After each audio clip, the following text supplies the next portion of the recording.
রবীন্দ্রনাথের দাঁড়িয়ে আছে, ছাগলেরও দাঁড়িয়ে আছে। সকালবেলায় খাচ্ছি হচ্ছে ডিম টোস্ট।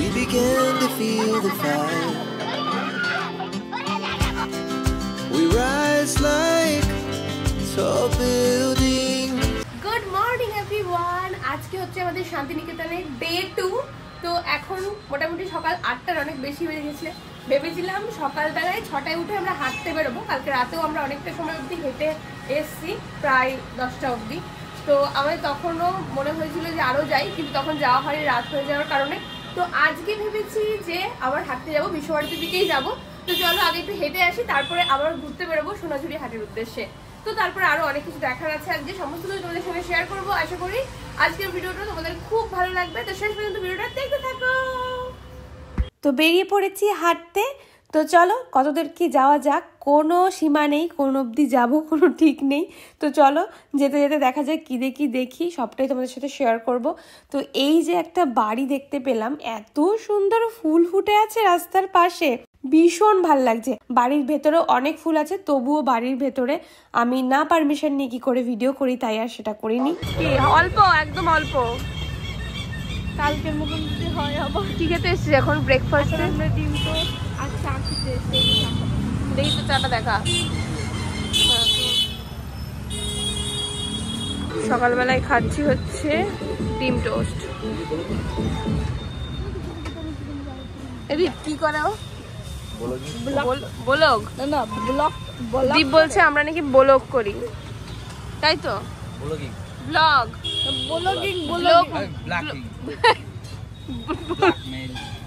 গেছিলাম বাজারে হাঁটতে হাঁটতে, এমনি ঘুরতে, তাই আমরা জামা কাপড় কিনে নিয়ে এসেছি। দেখাই কি কিনেছি। এইটা হচ্ছে একটা ফ্রক। হ্যাঁ, এইটা হচ্ছে ফ্রক। এটা হচ্ছে ফ্রক।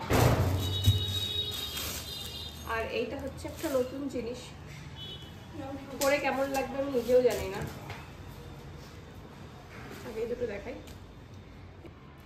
এটা হচ্ছে ওপরের জিনিস, ওপরে করতে হবে টপ। আর এটা হচ্ছে নিচের, এটা নিচের। আর এইটা আর এটা তার উপরে, এটা হচ্ছে জ্যাকেট। তো এটা আমি আজকে পরে বেরোবো, তো পরে তোমাদেরকে একবার দেখাচ্ছি। চলো। আর আমার ভাই কিনেছে দেখো, কালো মানুষ আর কালো রঙের ইয়ে কি বলে পাঞ্জাবি। এটা ভালো আছে, এটা ভালো আছে। এবারে বাবার জন্য কিনতে হবে, হালকা আছে, পরে দাঁড়ানো হবে। 10 মিনিটের মধ্যে রেডি হতে হবে, আমরা যাব ঘুরতে হাঁটতে হাঁটতে। আমরা নতুন রাস্তার সন্ধানে যাচ্ছি। পুরো চারিপাশে সবুজ শুনশান। আমরা বেসিক্যালি ঘুরতে গেছি একটু এক্সপ্লোর করব চারিদিকটা। তার কারণে আমরা টোটোতে করে না ঘুরে আর একটা বেনিফিটস আছে, যেটা হচ্ছে টোটোতে প্রচুর টাকা ভাড়া নেয়, সেই টাকাটা আমাদের বেঁচে যাচ্ছে, যার কারণে আমরা হেঁটে হেঁটে ঘুরছি। ওই টাকা দিয়ে আমরা খাবার খাবো, জিনিস কিনবো, সেটাই আর কি। আর চারিদিকটা হেঁটে ঘোরার মজাটাই আলাদা। শুনে পড়েছিলাম রবীন্দ্রনাথের দাঁড়িয়ে আছে, ছাগলেরও দাঁড়িয়ে আছে। এতদিনে সেটা সার্থক হলো। হ্যাঁ, এই যে ছাগল আর এই যে আমাদের রবীন্দ্রনাথেরও দাঁড়িয়ে জানি না এটা উচিত নাকি, কিন্তু এখানে পুরো এই বাড়িটাতে পুরো একদম মিলে গেল, ভাবতেই পারিনি। একটা বয়স্ক কাকুর সাজেশনে আমরা এইখানে ঘুরতে বেরিয়েছি। হ্যাঁ, প্রফেসর না? হ্যাঁ হ্যাঁ, মানে উনি হচ্ছে কোথায় যেন, কোথা থেকে বেরিয়ে এসছে যেন, উনি হচ্ছে কি 10 বছর আমেরিকায় থেকেছিল। হ্যাঁ, ইউরোপেও থেকেছিল, 2 বছর ইউরোপে ছিল। আর বলছিল যে এইখানটায় যে পুরনো অনেক 100 বছরের উপরেও যে বাড়িগুলো আছে, সেগুলো এখানে আছে, এখানে ঘুরতে আসার কথা। তো দেখো এখানে একটা কুয়ো আছে। তো আরও এখানের বাড়িগুলো দারুণ, পুরো একদম বনেদে বাড়ি, একদম সুন্দর ফুল দিয়ে সাজানো, একটা অসাধারণ পরিবেশ। আর এইটা কি? হ্যাঁ সুবিধা, এটা কি? এটা একটা পাথর, এখানে মানে কোনো সময় ঝর্ণা বা কিছু এরকম বানানো ছিল হয়তো। ওই যে পাইপ টাইপের আছে। ওই গাছটা কি সুন্দর, ওই গাছটা কি সুন্দর। লোকের বাড়ি ভেবে ভিডিও করছি, কে জানে করা যায় কি না আদৌ। অনেকটা পথ ঘুরতে ঘুরতে আমরা বিশ্বভারতীর ক্যাম্পাস এসে পৌঁছেছি, এবং এইখানের জায়গাটা এত সুন্দর। আর সেখান থেকে বেরিয়ে চলে এসেছি দেখো এই যে মাঠটা দেখছো এখানে পৌষ মেলা হয়। আর দেখো কি সুন্দর আকাশে পায়রা উড়ে যাচ্ছে, দারুণ লাগছিল। এখানে না প্রচুর পায়রা। এই যে জায়গাটা দেখছো এখানে এখনো পর্যন্ত বাইরে বসে প্রকৃতির মাঝে পড়ানো হয়। আর ওই যে টুলগুলো রয়েছে ওই টুলগুলোর উপর শিক্ষকেরা বসেন, দেখে বেশ ভালো লাগছিল। আর একটা মাটির বাড়িও এখনো অব্দি আছে। এখানে আগে এন্ট্রি হতো, এখন পুরোপুরি নো এন্ট্রি করে দিয়েছে করোনার পর থেকে, তো তাই জন্য আমরা ভেতরে ঢুকতে পারিনি। এই যে সেই বিখ্যাত বট গাছ, দ্বারকানাথ ঠাকুরের হাতে লাগানো গাছ, প্রায় 250 বছর বয়স এই গাছটার। আর দেখো এই গাছের মধ্যে তো সোজা হয়ে একটা তাল গাছ বেরিয়ে গেছে। এটা রাত্রেবেলা খুব সুন্দর লাগে। আমরা কালকে দেখেছি কিন্তু নামতে পারিনি এখানে, কারণ আমরা টোটোতে করে যাচ্ছিলাম। এখানে নামালে আর যদি নিয়ে যেত, আমাদের এখান থেকে হোটেলটা অনেকটাই দূরে। আজকে আমরা হেঁটে হেঁটে ঘুরছি, দারুণ এনজয় হচ্ছে। অনেকটাই হেঁটেছি আজকে, আরো হাঁটা বাকি আছে।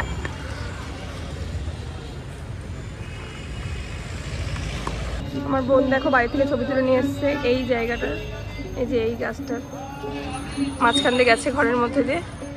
দেখা ছবিটা একটু দেখা দেখি, খুব সুন্দর হয়েছে, পুরো একদম সেম, খুব সুন্দর, দারুণ লাগছে।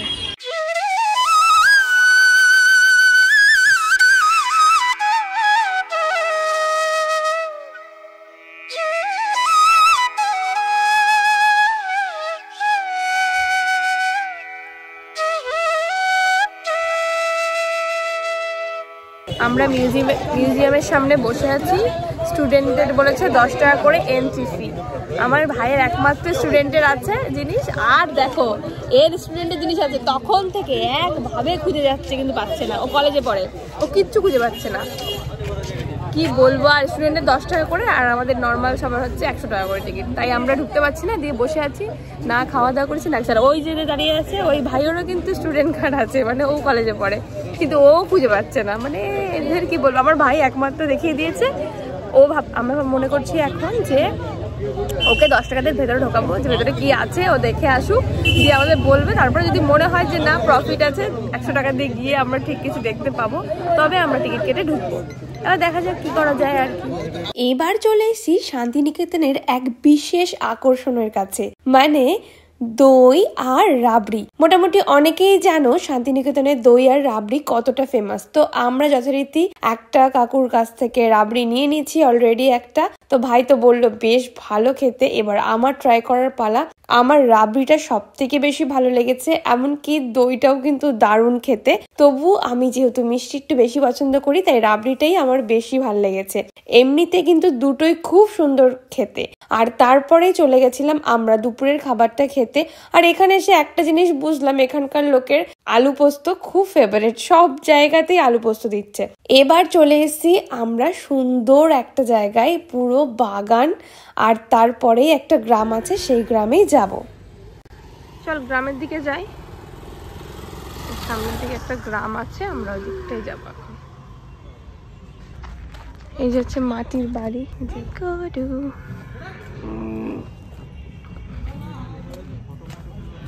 এই গ্রামের বাড়িগুলোতে না এত সুন্দর রং করা আর এত সুন্দর আঁকা, খুব ভালো লাগছিল দেখতে।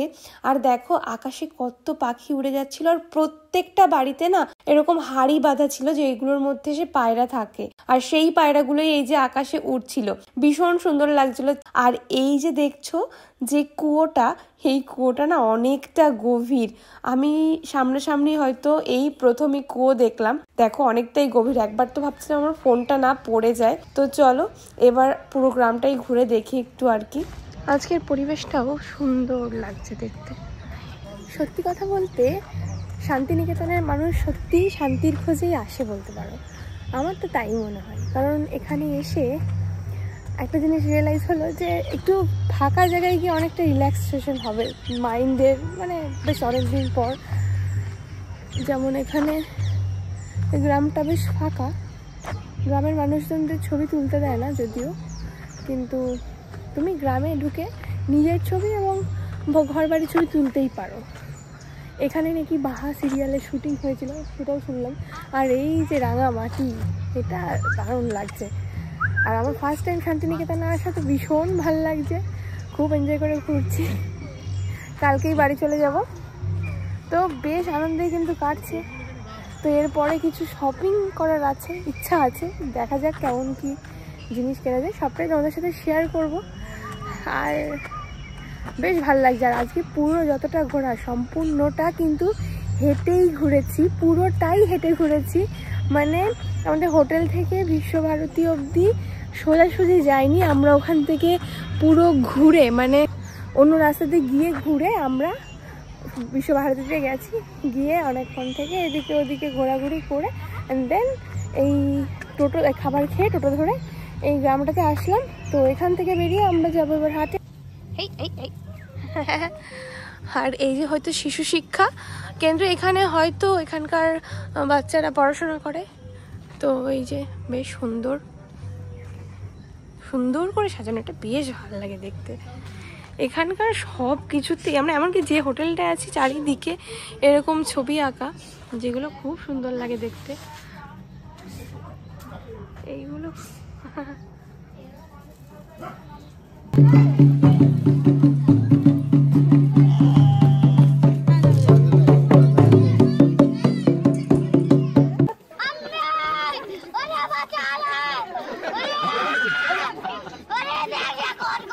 আমরা এখন বাহামুনি শুটিং প্লেসে এসেছি ঘুরতে। হ্যাঁ,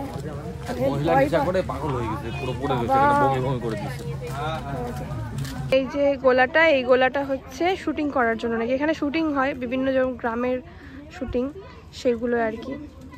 গ্রাম ঘুরে এবার চলে এসেছি হচ্ছে হাটে। এবার হাটে কিছুক্ষণ ঘোরাঘুরি করব। অলরেডি দেখো সন্ধ্যা হয়ে গেছে, আর এখানে কোনো আলোর ব্যবস্থাও নেই, আর নেটওয়ার্ক তো একদমই নেই। তো একে অপরকে ধরে রাখতে হবে বলতে গেলে, না হলে হারিয়ে যাব, কারণ ফোন করলে পাবো না, ফোন যাবেই না।